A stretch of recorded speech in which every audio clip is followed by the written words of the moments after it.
Welcome back sa Buhok Gaming Channel. So guys, for this episode, mag-USDT mining naman tayo or yung mga mining AI, mining algorithm. So right now guys, explore natin itong Quantum and then ano ba yung pinagkaiba nito sa mga ibang mining platform na nabigyan na natin ng review dito sa Buhok Gaming Channel. So anyway guys, itong application na to available gamit ang inyong mobile device kahit Windows, pwede nyong gamitin kahit browser lang.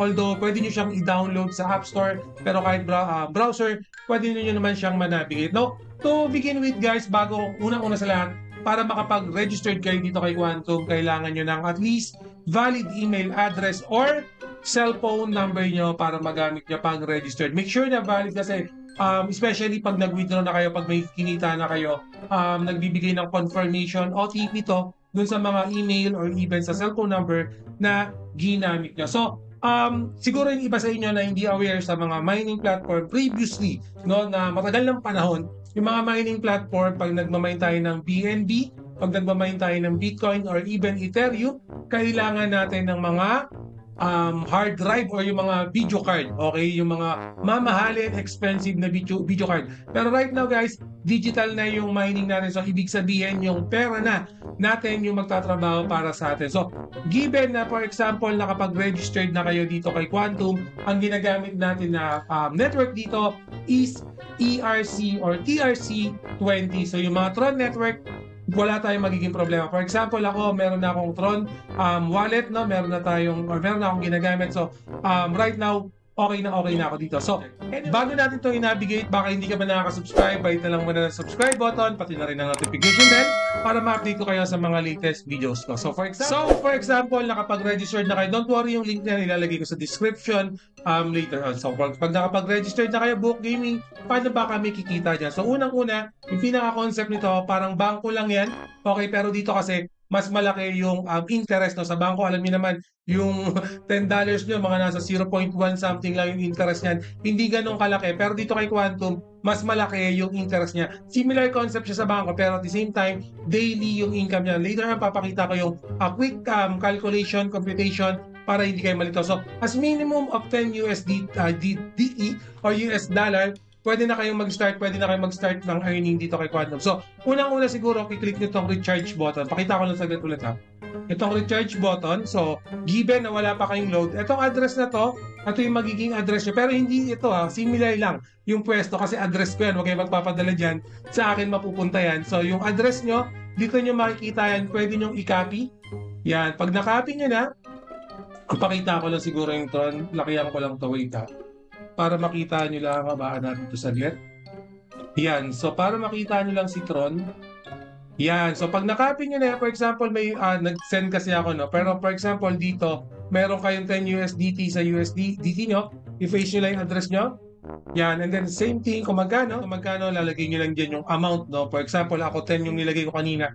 10 yung lalagay nyo. Sa ganun lang naman, hindi kayo mahihirapan para mag-send ng USDT dito kay Quantum. Madali lang, pretty much basic lang. Okay, so for example, mayroon na kayong nilagay na 10 USDT. Ang tanong naman, Buhok Gaming, paano kami kikita naman? Paano kikita yung 10 USDT na nilagay namin dyan? So, ang gagawin nyo, click nyo tong quantify, nasa pinaka-middle down, gano'n. So, click nyo itong quantify. So, may kita nyo, kanina kasi guys, nung nilagyan ko to, nakalagay dito sa quantitative ko, 10 USDT. So, nadagdagan na siya, naging 12 na. Okay, so makikita natin dito yung level 1 natin. Okay, may mga level kasi yan guys, level 1, level 2, level 3. Papakita ko yung computation later on. And then, for example, nag-load na kayo, may 10 USDT na tayo. I-click nyo lang to click to start quantification. Okay, pag pinindot nyo yan, okay, in a daily basis siya, kasi ako napindot ko na, no? So, after 24 hours, click nyo lang ko yan para makita nyo na yung additional nyo. So, from 10 USDT, bakit naging 12 US dollar yung kinita mo, Buhok Gaming? So, papakita ko lang yung sample, yung computation. Guys, palakihan ko lang nakat na. Wait lang. So, guys, be mindful. Oh, sorry. Ito. Yan. So, guys, be mindful. Pwede nyo naman post kung naguguluhan kayo rito. Pero, ito lang yan, no? So, for example, yung level 1 activation natin, okay, yung level 1. So, pag nag-load ka ng 10 USDT, automatic mapupunta ka na sa level 1. So, 10 USDT to 1,000 USDT, nasa level 1 ka. So, for example, in my case, 10 USDT yung nilagay ko. Yung daily income ko is 2.85 US dollar. Okay, yung daily income ng $10 ko is 2.85. Okay, so given na for example 1,000 yung nilagay mo, 285 US dollar yung magiging income mo. Kasi nga passive income yan, automatic kayo magkakaroon ng earning dito kasi ganyan yung mga AI, yung mga bagong technology, yung mga algorithm. So, kung paano nangyari yan, meron tayong computation dito, mga example computation yan, i-double check nyo na lang. I won't do a math for today, masyado nang loaded yung utak ko mula kaninang umaga kaka-compute, pero good thing dito naman kay Quantum, meron naman siyang simplified, okay, mas pinadali. And then, para mag-level 2 naman yung account natin, ang kailangan natin i-load dyan, at least 1,001 US dollar to 5,000 USDT. And then syempre, mas malaki naman yung kikitain mo dyan. Yung daily mo sa 100, sa 1,001, 303 US dollar naman. And then yung pinakamataas na level natin is yung level 3. Ang dapat mong i-load is 5,001 USDT, maximum of 50,000 USDT. Ito para siguro sa akin, ito naman yung sa mga big player na. Okay, yung mga talagang matatagal ng investor sa mga mining platform, sa mga USDT mining. Ito siguro yung para sa kanila.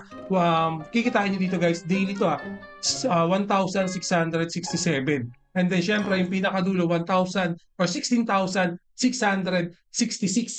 US dollar na. So kulang-kulang 1 milyon na halos yung kikitain pag naka level 3 ka. Pero yun nga, napakalaki ng puhunan niya. Siguro in reality, nandito lang tayo talaga sa level 1, especially sa mga ganitong mining platform. Be mindful guys itong mga ganitong mining platform, para sa akin, ito yung sa mga viewers, users natin na sa mga intermediate level na. So, kung newbie ka pa lang siguro, hindi para sa inyo yung mga ganitong mining platform. Pero kung may experience ka na, alam mo na yung ginagawa mo, alam mo na kung paano laruin itong mga mining platform, yung mga timing, yung mga exit, okay, siguro ito mas magiging okay sa inyo. At the same time, kung 10 USDT, 10 US dollar lang naman, pwede na natin i-try. And then, syempre, bagong-bago pa yung platform na to. Pero ganito lang yan guys kailangan in a daily basis. Okay, for example, sabihin na lang natin 5 PM. So, every 5 PM, kailangan i-click nyo to kasi ayun yung nagiging cut-off nyo. Okay, makikita nyo naman dito yan. Ayun yung nagiging cut-off ng activities nyo. For example, 5 PM, ngayon, nag-start ako, kumita ako ng 2 US dollar or almost 3 US dollar.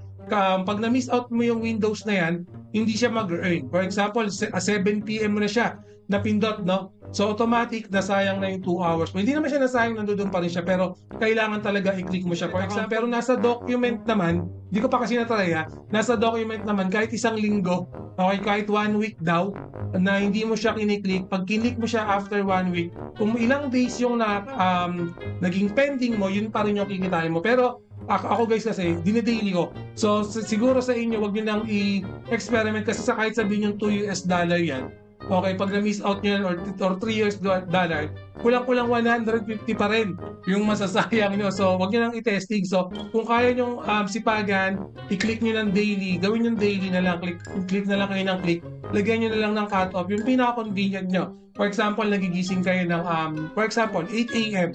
So, every 8 AM, doon kayo mag-cut off, doon kayo mag-click yung 10 USDT nyo. Okay? So again, kung mag-withdraw naman pala kayo. So for example, Book Gaming gusto na namin mag-withdraw. Click nyo lang itong withdraw, and then ang ma-withdraw nyo right now, kasi naka-lock up yung 10 USDT, is yung tinutubo nyo. Okay? Hindi nyo kaagad ma-withdraw yung kapital nyo. Yung ma-withdraw nyo lang yung tinutubo nyo. Alright? So be mindful with that. Pero yung kapital nyo, pwede nyo i-withdraw yan, overall na yan, kumbaga ika-cancel. Para sa bangko nga ika-cancel nyo na yung account nyo sa bangko, mag-end contract na kayo sa bangko, pwede nyo na siyang tanggalin, okay? So, yung withdrawal method niyan, ako kasi nag-add wallet na ako, no? So, meron na akong TRC20 rito. Kayo, kung wala pa, mag-add wallet lang kayo. Napakadali na copy-paste nyo lang yung wallet nyo rito para clickable na siya. So, similar thing, kung magkano yan. So, for example, withdrawal amount natin, 2.8 USDT, lagay nyo dyan. Kailangan may password dyan. Ako, nalagyan ko na kasi Yan. And then yung withdrawal fee niyan guys, wala yan. No? Talagang absolutely walang gas fee yan. Hindi kayo problema. No? So application for withdrawal, successful. Ang withdrawal dito guys, ako in my end hindi siya tumatagal ng 2 to 3 minutes na withdraw ko na kagad. 2 to 3 minutes na withdraw na kagad natin dito kay Quantum. Hindi siya mahirap i-withdraw. At the same time siguro, kung may kaibigan kayo, itong account na to, sound check. So dito makikita nyo yung dashboard nyo, okay, kung magkano yung asset na pinasok nyo, yung recharge balance natin, yung revenue, nandito na rin. Pero at the same time, kung may kaibigan kayo na walang budget, pwede nyo click. And then yan lang. Okay, hindi siya mahirap. And then kung gusto nyo, tawagan yung customer service, 24/7 yan, pwede nyo silang i-add, no? Pinonta ko, sumasagot naman. Okay, and then for the team itself, or team natin, sa referral program, makikita nyo rito kung ilan na yung na-refer nyo, kung may referral kayo. Pero don't worry guys, yung link nito ilalagay ko sa description. And then meron pa silang mga event, pero dito wala pang nakalagay, pero siguro in the future magkakaroon sila ng mga event activities. Lalo na alam niyo naman, syempre nasa Bulacan tayo, blooming yung mga ganitong klaseng platform right now. Pero again, pag-aralan nyo guys i-double check nyo, kasi for me, since bago pa lang yung Quantum, kumbaga hindi pa siya stabilized company, bago pa lang, baka mamaya nagpapalagong pepot pa lang si Quantum, baka mamaya hindi naman pala tatagal. Pero ako kasi, alam niyo naman, dito sa Book Gaming, pag meron tayong bago nakikitang earning platform, binibigyan kagad natin ng heads up yan, binibigyan kagad natin ng review yan, para magkaroon kayo ng idea, para meron kayong ma-research kung okay o hindi ba okay, kung gusto nyo ba, ito ba yung para sa inyo. Again, in my point of view, para dito kay Quantum, for mga intermediate player to, mga intermediate user, no, siguro to newbie, meron tayong mga free to play dito sa Book Gaming na pwede kayong kumita, baka mamaya yun yung para sa inyo. Pero kung tentative pa rin kayo sa mga na-upload natin, don't worry, almost everyday tayo nag-upload ng mga earning platform na pwedeng pagkakitaan. So make sure na lagi kayo nakasubscribe dito sa Buhok Gaming Channel. So for this one, don't worry, magkakaroon tayo ng update pag nakita na natin kung okay pa ba si Quantum. Susubaybayan ko to. Alright, so don't worry, kung gusto niyo si Quantum, yung link nasa description, pa-double check na lang. Alright, so anyway, always remember, Buhok Gaming loves you all. See you again in my next video. Salamat. Mwah!